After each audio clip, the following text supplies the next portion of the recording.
আলাইকুম। আশা করি সবাই ভালো আছেন। ইনশাল্লাহ আমিও ভালো আছি। এখন আমি বসাবো, এটাকে আমরা বলি মলায়া মাছ। অল্প অল্প করে যে দিয়ে দিলাম মশলা, তারপরে দিয়ে দিব এখানে টমেটো, কাঁচামরিচ, পেঁয়াজ, রসুন মানে একসাথে কেটে রেখেছি সুন্দর করে। তারপরে দিয়ে দিব আমি এখানে পরিমাণ মতো লবণ। তারপরে দিয়ে দিব আমি হলুদের ফাঁকি, ধইনার ফাঁকি, মরিচের ফাঁকি, যে যেমন ঝাল পছন্দ করেন সেভাবেই দিব। দিয়ে দিব সরষের তেল। আমি এখন সরষের তেল খাই, আমি সয়াবিন তেল অ্যাড করি না ছোটো মাছে।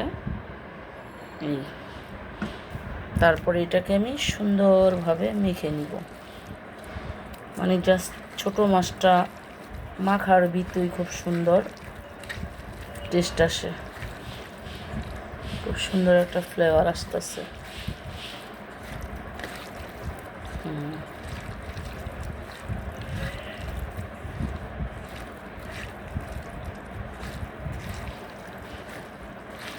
মাখা হয়ে গেছে আমার।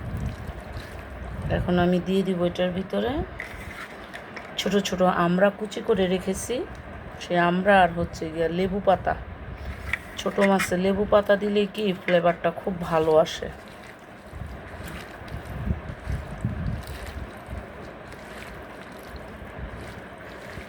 কাঁচামরিচের জালটা দিয়েছি আমি বেশি। তো এইভাবে